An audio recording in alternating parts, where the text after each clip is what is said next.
Irmãos, nós estamos aqui, terminando a história de Gideão, que na verdade terminou a semana passada, mas não como um todo.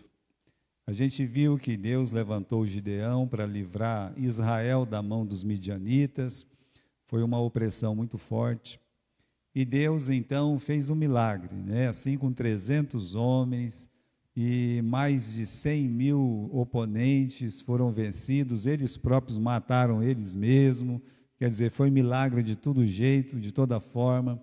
Deus usou poderosamente a vida do Gideão, Deus cuidou do Gideão, Deus abençoou Gideão, e o que a gente viu também é que foi feito um convite para o Gideão, para ele ser rei, e ele disse: não, eu não vou reinar sobre vós, nem eu, nem o meu filho, nem o filho do meu filho, ou seja, eu estou recusando aqui o reinado, não quero para mim o reinado, não quero para os meus filhos, e também não quero para os meus netos. Foi uma sábia decisão. A partir daquele momento, ele começa a tomar atitudes suspeitas para quem não deseja o reino. Por exemplo, pegar o despojo de guerra, e com o despojo de guerra fez aquele éfode, que é uma manta sacerdotal. A palavra de Deus diz que aquela manta sacerdotal que foi colocada em Ofra, causou um desconforto espiritual, foi uma pedra de tropeço não só para a casa de Gideão, mas também para todo Israel. E como se fosse coisa pouca, essas duas atitudes ruins de Gideão, a palavra de Deus diz que ele tinha 70 filhos, e aí então ele tinha uma concubina, e com essa concubina de Siquém, ele acabou tendo um filho e colocou o nome dele de Abimeleque. E Abimeleque, como nós vimos, significa o meu pai é rei. Então, diante de toda essa situação desconfortável que Gideão criou a partir do momento da sua vitória, é que nós temos o capítulo 9. E o capítulo 9 é a história de quem? É a história da eleição do usurpador. É uma pessoa que jamais poderia ser rei e foi eleito rei lá por uma cidade apenas, mais a comunidade de Milo, e se autodeclarou rei realmente, por isso ele é chamado de usurpador. O primeiro rei de Israel, eleito de acordo com a escolha de todas as tribos, não que fosse da vontade diretiva, mas permissiva de Deus, foi o rei Saul. Isso ia acontecer muitos anos depois desse evento que nós vamos estudar hoje. Mas, irmãos, tem esse homem aqui, que ele usurpa o trono. Podemos dizer o trono de Israel? Não, porque Israel, como disse o próprio pai dele, Deus reina sobre vós. Uma pergunta aqui no começo, que tem opressão maior do que aquela que é causada pelo inimigo?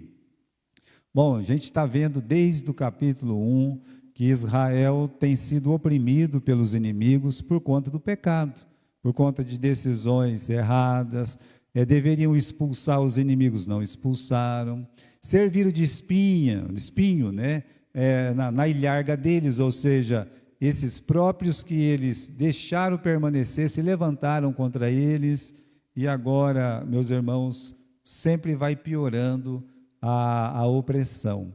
A gente viu algumas opressões, foram muitas, os filisteus no sul, os cananeus no centro, no norte, os amonitas no leste, e essa dos midianitas foi muito forte, porque empobreceu realmente, os israelitas, mas a maior é essa vivida por Gideão. Essa do capítulo 5, versículo 3, Gideão não, de Débora e Baraque, onde é dito que os inimigos oprimiam violentamente Israel por 20 anos. Então isso aconteceu com o povo de Israel. Essa frase você tem lá no capítulo 5, para ver que foi uma opressão violenta, lá dos cananeus, com Jabim, do rei Azor, a gente viu essa história, e a gente pode pensar assim, Será que essas opressões são realmente as maiores? E você olhando agora o capítulo 9, você vai descobrindo o seguinte, que não, né? A pior opressão é aquela que as pessoas, por própria escolha, elas trazem para elas. No caso, como está acontecendo aqui com a nação de Israel. Eles mesmos, né, vão eleger um louco, um desvairado, e quando a gente elege um louco, um desvairado, o que acontece? Todo mundo tem que sofrer. As pessoas vão sofrer, o país sofre, as famílias sofrem, individualmente as pessoas vão sofrer. Então, o que Israel está fazendo, não digo Israel como um todo, mas pelo menos é dito que ninguém se opôs. Como é que ninguém se opõe a uma minoria tão pequena como a cidade de Siquém? Como é que pode isso, né? Se permitir que uma pessoa fique por 3 anos dizendo que é o rei de Israel, como pode isso? Veja, irmãos, a própria omissão das pessoas faz com que os maus, eles reinam, e reinam de uma forma como foi contada na parábola do Jotão, é um espinheiro. Você se aproxima dele, você se machuca. Se ele se aproxima de você, você se machuca. Não tem jeito de se dar bem quando o rei é um rei espinheiro, quando o governo é um rei espinheiro. Então, como a gente já viu aí, o preço, né, o preço do orgulho do Gideão. Qual que é o preço? A gente viu os 3 erros que ele cometeu: pegar o despojo, fazer aquele éfode de ouro, né? E por fim dar o nome de Abimeleque a um dos seus filhos. Agora veja bem, para você não esquecer, tá? O significado do nome Abimeleque. O meu pai, ele é rei. Uma contradição daquilo que ele disse. Ele falou uma coisa, ele fez outra.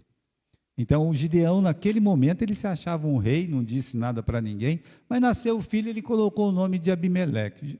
Podia ter colocado o nome de Elimeleque, né? Porque Elimeleque quer dizer, o meu Deus é rei. Mas não, vai chamar Abimeleque, porque o pai dele aqui foi chamado para ser rei. Agora, vamos ler o versículo 1, então, do capítulo 9, e que diz aí? Diz o seguinte: e Abimeleque, filho de Jerubaal, foi a Siquém, aos irmãos de sua mãe, ou seja, aos seus tios, falou-lhe a toda a geração da casa do pai da sua mãe, todo aquele clã, toda aquela família dessa concubina, né, de Gideão, no caso aqui Jerubaal. Versículo 2, e diz assim: falai-vos, peço-vos aos ouvidos de todos os cidadãos de Siquém, qual é melhor para vós, que 70 homens, todos filhos de Jerubaal, reine sobre vós? Ou que um homem sobre vós reine? Lembrai-vos também de que eu sou o vosso osso e a vossa carne. Quem está pensando que é rei agora? Olha, o pai chamou ele, né, disse assim: seu pai é rei. Bom, se o meu pai é rei, eu sou príncipe. E se o meu pai é rei e eu sou príncipe, quando o meu pai morrer, eu tenho que ser o quê? Eu tenho que ser rei. Olha, deixa eu dizer uma coisa para os pais, para as mães, para aqueles que ainda vão ter filhos, né? Você criar um reizinho, ele vai se achar um rei. Uma das coisas que eu tenho percebido nas famílias, e famílias de gente crente, é filhos sendo criados como reizinhos, manda no pai, manda na mãe, manda no vô, manda na avó, manda no tio, na tia, na professora, manda em todo mundo. Cuidado com a forma que você cria o seu filho. Não é para ser nenhum rei, não é para ser uma rainha, é para ser um filho obediente aos seus pais. Por quê? Porque isso é justo, porque isso honra a Deus. Então esse menino, ele foi criado como um reizinho, e ele vai agir como? Ele vai agir como um reizinho, que é uma coisa muito perigosa. Então, irmãos, e aí você tem aqui a forma vil que o Abimeleque ele vai se tornar um rei, tá? Nós lemos esses 2 primeiros versículos aí. Então a primeira coisa que ele fez foi o quê? Insuflar o seu próprio nome. Olha só que interessante. O que ele faz, né? Ele procurou todos os parentes da sua mãe, que eram pessoas talvez não tão importantes assim, mas era um grande grupo lá na cidade de Siquém, olhou para eles e disse: olha, fala com o pessoal aí de Siquém, que é o seguinte, que é melhor eu reinar sobre Israel, sobre vocês, né, do que os outros 70 filhos lá do Jerubaal, do meu pai, do Gideão. Olha, eu sou vosso osso e sou a vossa carne. Então ele começa a falar bem dele próprio. Ele começa, sabe, é uma coisa muito política isso. Isso é uma coisa que tem na política. Na política é o seguinte: se você quiser se eleger, você tem que aparecer. Você tem que ir lá, fala lá com os líderes da cidade. Então vai lá, fala de mim. Pode até falar mal de mim, mas fala de mim, coloca o meu nome, coloca uma placa ali, vai lá. Olha, irmãos, isso é uma coisa política. Talvez por isso que eu tenho desprezado tanto, meus irmãos, essa classe que para mim tem passado assim, né? Assim, de reto mesmo. A classe política. Fala bem, ele falando bem dele mesmo. Ele é um mentiroso. Ele é um menino mimado. Ele vai se tornar um fraticida, vai matar 70 irmãos do seu pai, filhos do seu pai, sangue do seu sangue. Então você olha aqui, né? Primeiro ele está falando de si próprio e depois ele desqualifica os pretensos concorrentes. Então ele criou na cabeça dele, só na cabeça dele tinha isso, que alguns dos irmãos ou os irmãos iam tomar o reino, eles iam se declarar rei em qualquer momento. Olha, eu tenho 70 irmãos, é assim, né? É uma bomba relógio, vai explodir a qualquer momento, qualquer um deles pode se declarar rei. E ele então olha para os seus parentes e diz: eles não são vossa carne e vosso osso.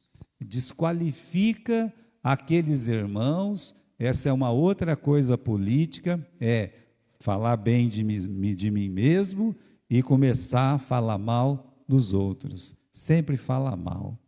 O que acontece, meus irmãos, em toda eleição?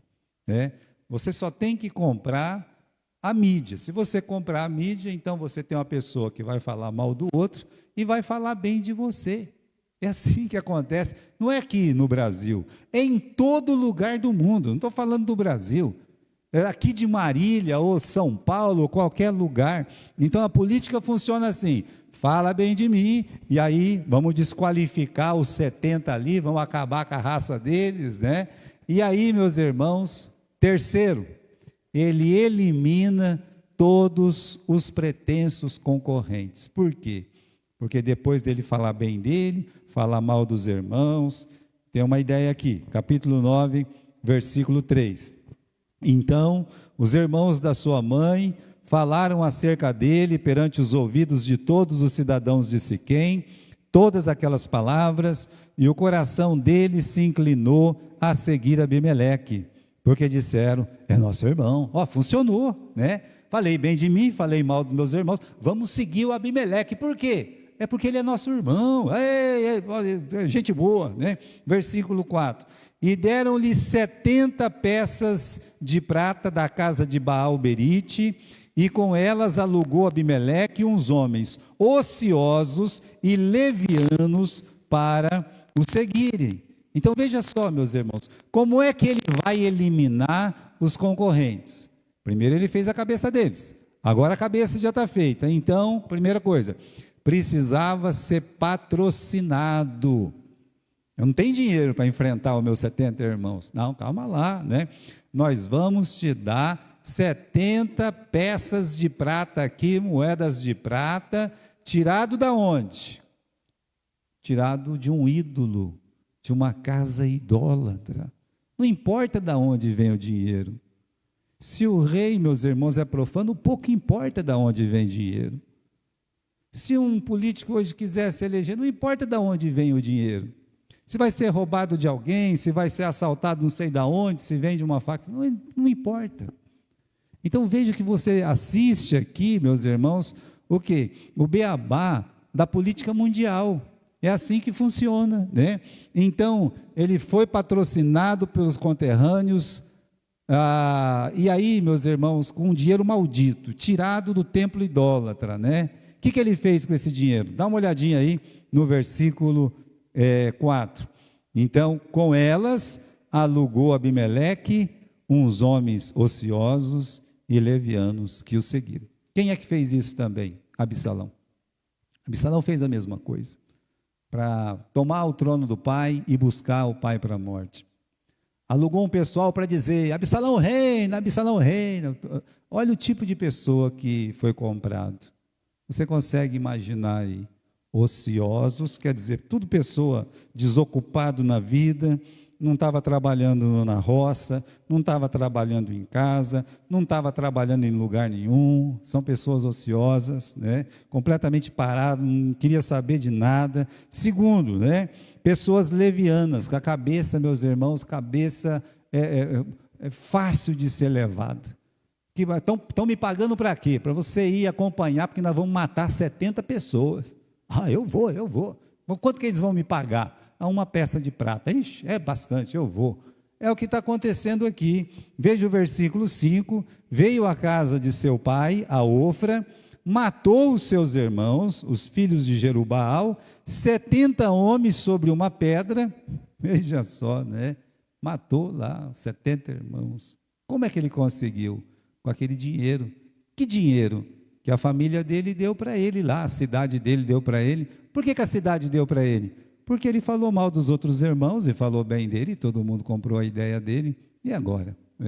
Agora, meus irmãos, ele não é só um político, né, ambicioso, ele é um assassino. Olha o que está fazendo, né? Eliminando todos os pretensos concorrentes. E aí, só falta o quê? Se declarar rei, né?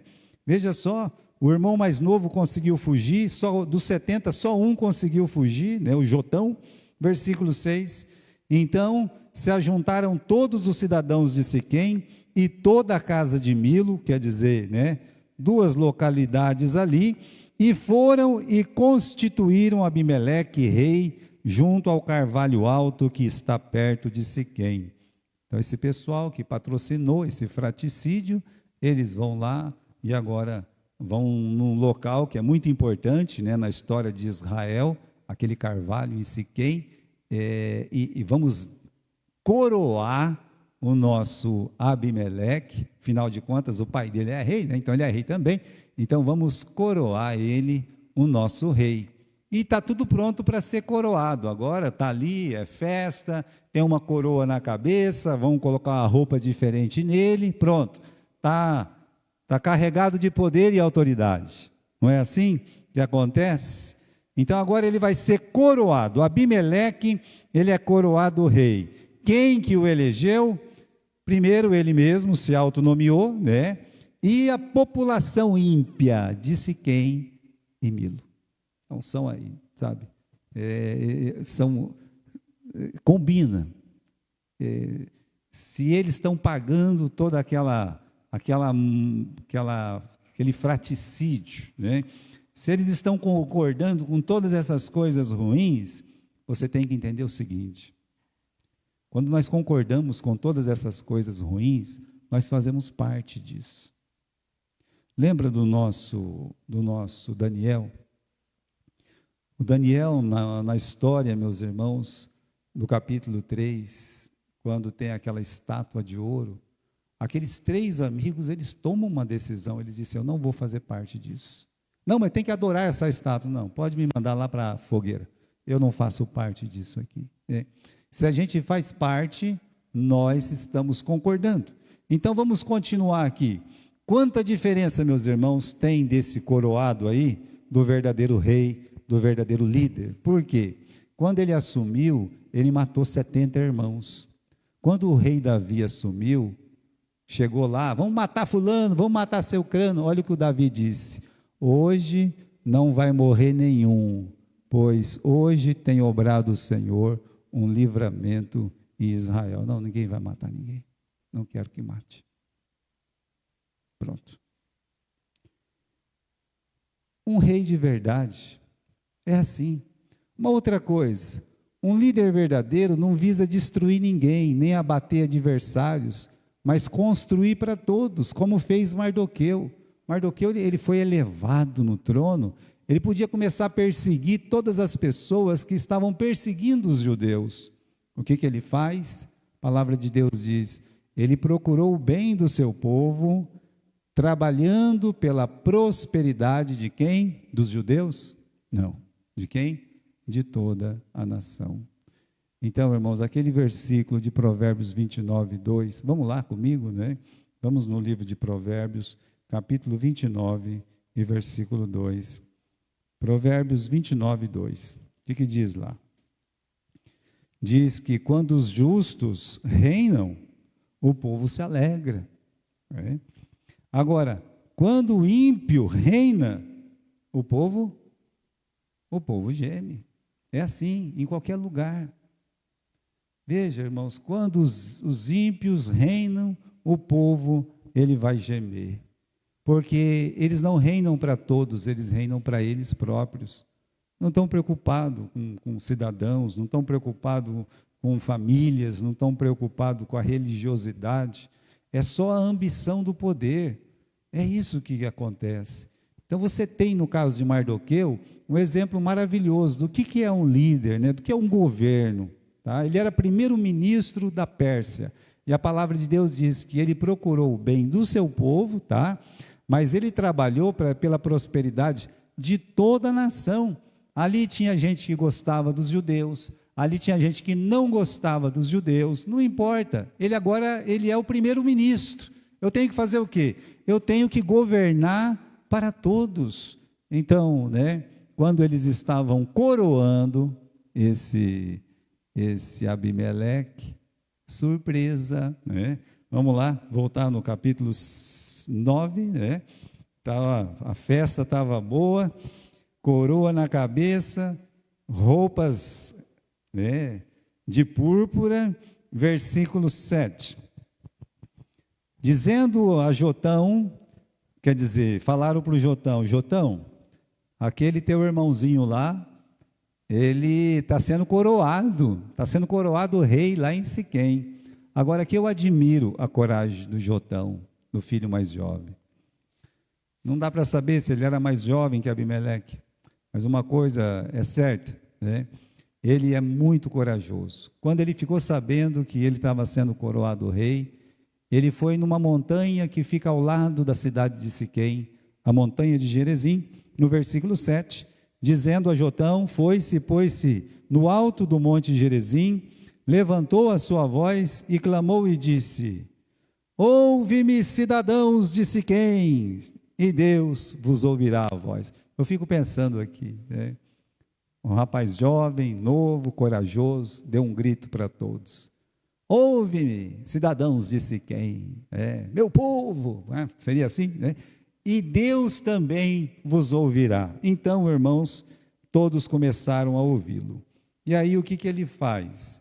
Ele conta uma parábola, né? Ele vai contar uma parábola, e essa parábola aqui, meus irmãos, é a primeira parábola da Bíblia, que é a parábola de Jotão, tá? Que parábola que é essa? É a parábola das árvores que decidem eleger um rei. E aí, nessa parábola, você tem 4 convites. As árvores do bosque decidem eleger um rei, né? Qual árvore vai reinar sobre nós? E aí ele começa, no versículo 8. Foi uma vez as árvores a ungir sobre si um rei, e disseram à oliveira: reina sobre nós, oliveira. Porém a oliveira disse: deixaria eu a minha gordura, que Deus e os homens em mim prezam, e iria pairar sobre as árvores? Então disseram as árvores à figueira: vem tu e reina sobre nós. Porém a figueira lhe disse: deixaria eu a doçura, o meu bom fruto, e eu iria pairar sobre as árvores? Então disseram as árvores à videira: vem tu e reina sobre nós. Porém a videira lhe disse: deixaria eu o mosto que alegra a Deus e os homens, e iria pairar sobre as árvores? Você vê que 3 delas recusam prontamente o convite.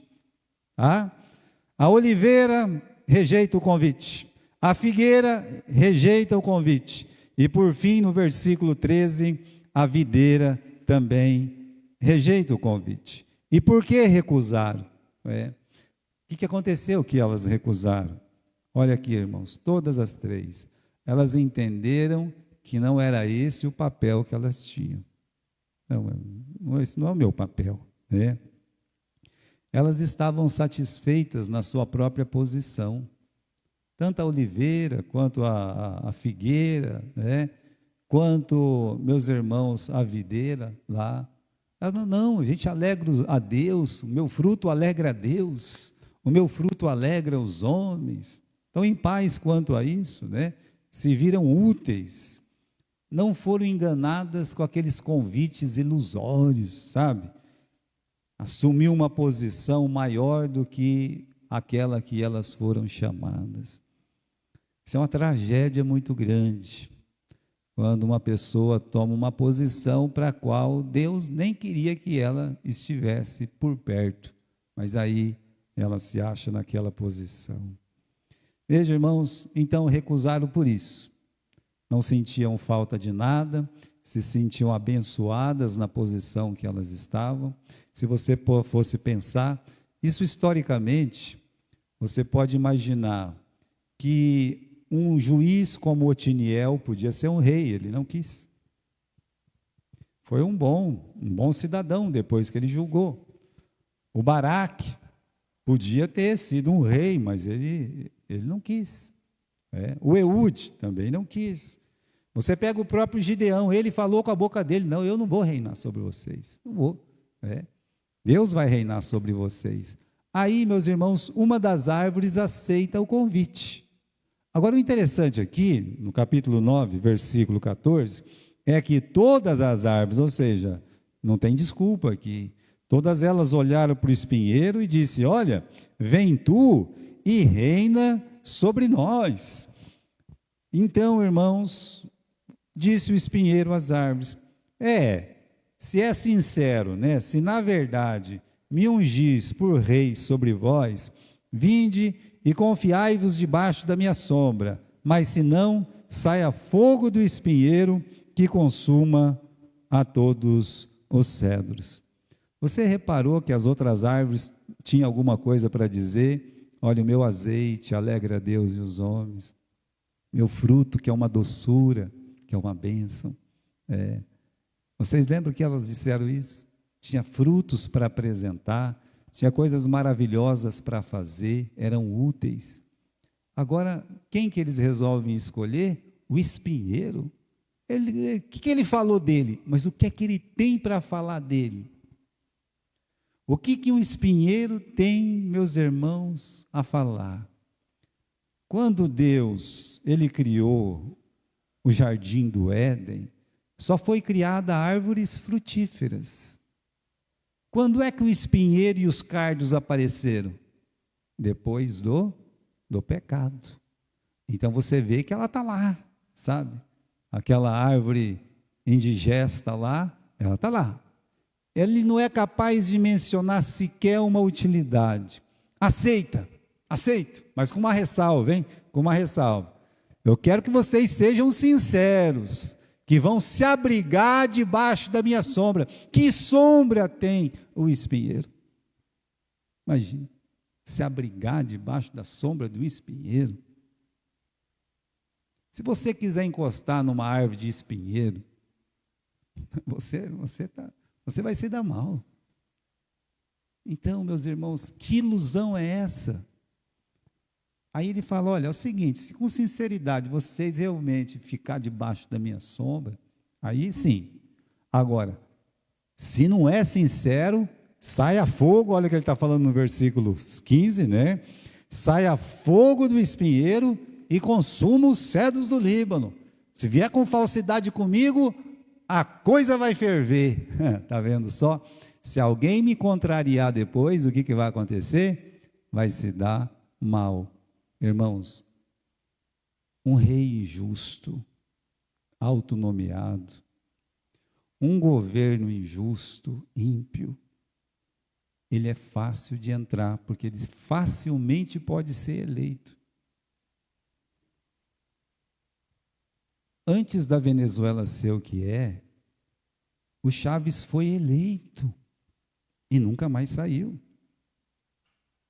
Eu lembro os irmãos que esse grupo terrorista, o Hamas, ele ganhou no voto. É que hoje ninguém pode votar mais lá, mas ele ganhou no voto. O que ele está querendo dizer aqui é o seguinte: uma vez que eu estiver aí, quem estiver contra vai se dar mal. Não saio mais. Mas você não vê oposição. Então, o que o Jotão está dizendo é isso mesmo. Ele está fazendo uma profecia. Vocês estão colocando aí alguém que é igual a vocês vão se dar mal.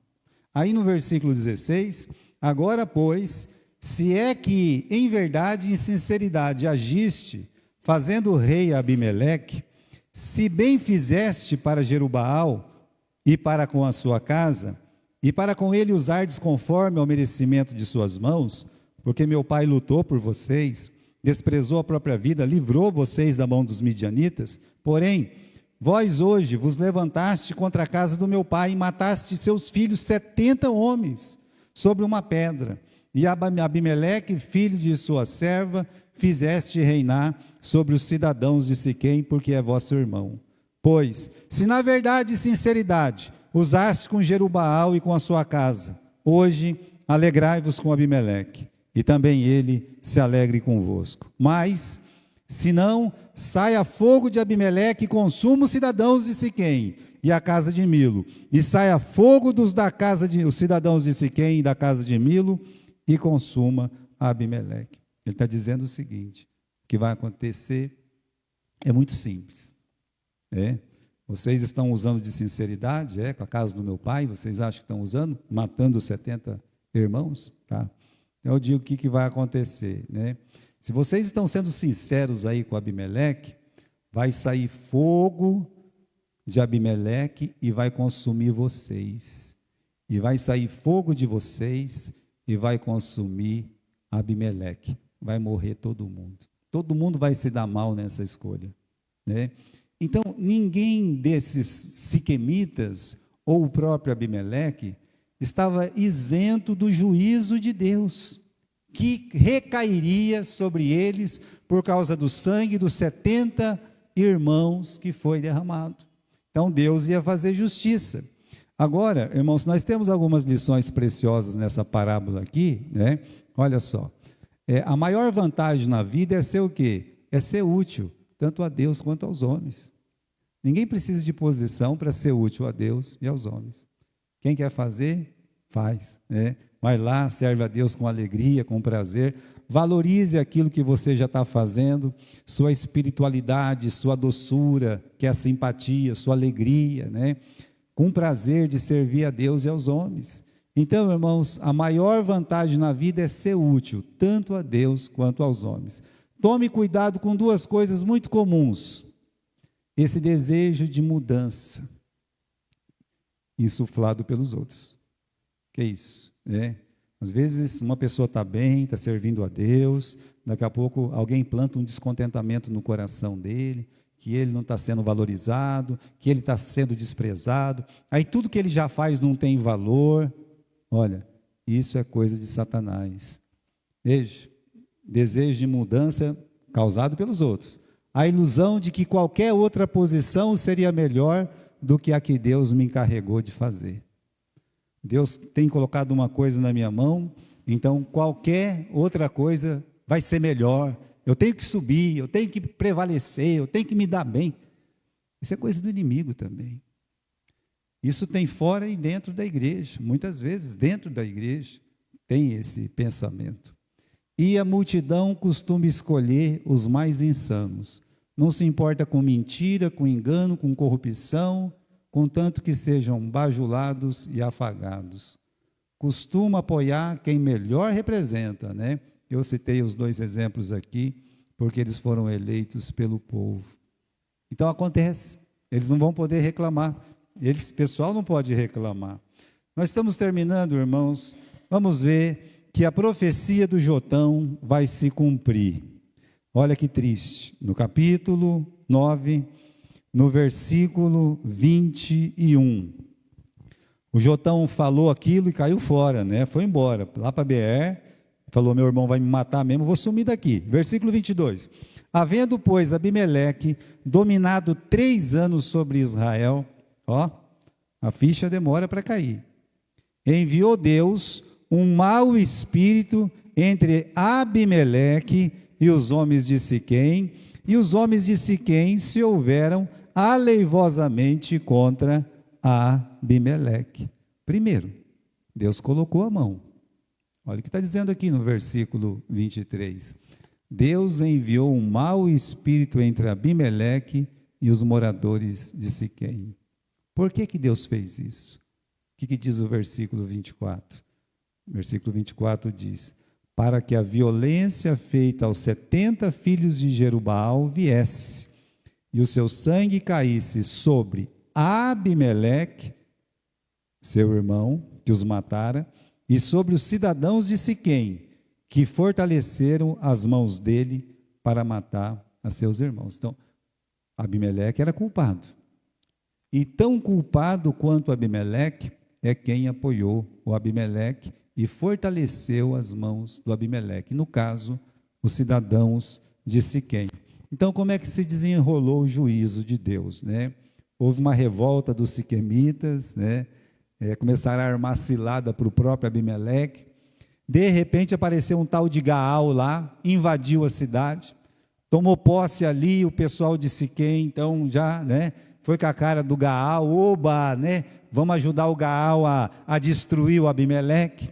Alguém mandou avisar o Abimeleque, né, olhou e disse assim, olha Abimeleque, está tendo traição aqui na cidade contra você, você tem que tomar uma providência, arma uma cilada para eles aí, mata esse tal de Gaal. E foi o que aconteceu, irmãos. Teve a batalha, a luta de Abimeleque contra Gaal, e Abimeleque venceu. O homem era valente, o homem era perigoso, né? Não era fácil vencer o Abimeleque, não, né? Ele foi, venceu, entrou na cidade, ele arrasou com a cidade. Dá uma olhada no versículo 45, né? E Abimeleque lutou contra a cidade todo aquele dia, tomou a cidade, matou o povo que nela havia, assolou a cidade e ainda jogou sal no chão para não nascer mais nada lá. É mole? O homem era bravo, o homem era valente. Acabou com Siquém. Não é isso que o Jotão disse? Jotão disse. Ele falou.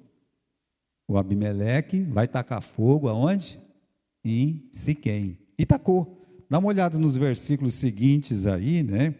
Dá uma olhada aí no versículo 49.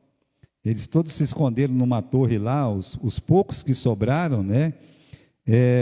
Versículo 49, diz assim, assim que cada um de todo o povo também cortou o seu ramo, seguiu Abimeleque, e pondo os ramos junto da fortaleza, queimaram a fogo a fortaleza sobre eles, de modo que todos os homens da torre de Siquém morreram, uns 1000 homens e mulheres. O que sobrou? Se esconderam numa torre lá.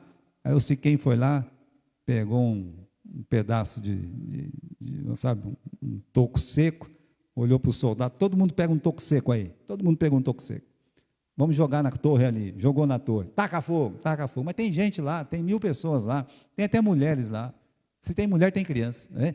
Então, não, taca fogo, vamos acabar com tudo. Meus irmãos, ele acabou com a cidade, ele tacou fogo na cidade. Promessa não, a profecia foi se cumprindo. E aí, meus irmãos, ele virou um queimador de cidade. O homem era terrível. Versículo 50. Então Abimeleque foi a Tebes, a sitiou e a tomou. Havia, porém, no meio da cidade, uma torre forte, e todos os homens e mulheres e todos os cidadãos da cidade se refugiaram nela. Fecharam após si as portas e subiram em cima da torre. Olha só. Essa cidade também tinha uma torre. Mas ele vai queimar essa torre também, provavelmente, com certeza. Ele chega lá, deixa ele subir, pode deixar subir. Subiu todo mundo para cima da torre. E agora? Agora, vamos tacar fogo, versículo 52. Abimeleque veio até a torre e a combateu. Chegou até a porta da torre para fazer o quê? Incendiar. Já incendiou uma, é só incendiar duas. Então, meus irmãos, ei mulherada, né? A gente tem que tirar o chapéu para as mulheres. Porém, uma mulher lançou um pedaço de uma mó sobre a cabeça de Abimeleque e quebrou-lhe o crânio. Acabou. Já era. A mulher lá que tinha uma pedra lá, mais ou menos desse tamanho, eu acho, para ela poder carregar, não devia ser tão pesado, né? Acho que ela ficou olhando, cadê o Abimeleque, cadê o Abimeleque? Ela soltou, sabe, com uma alegria, com uma felicidade. Nem jogou, só soltou, mas que mira, bem na cabeça. Pá! Acabou. Se foi, morreu. Não sobrou nem Abimeleque, e não sobrou, meus irmãos, nenhum siquemita. Versículo 54. Então chamou logo o moço que levava as suas armas e disse: desembaia a tua espada, mata-me, para que não se diga que uma mulher me matou, né? O moço atravessou ele e ele morreu. Vendo, pois, os homens de Israel que Abimeleque já era morto, foram cada um para o seu lugar. E assim Deus fez tornar sobre Abimeleque o mal que tinha feito a seu pai, matado os seus 70 irmãos, como também todo o mal dos homens de Siquém fez tornar sobre a cabeça deles.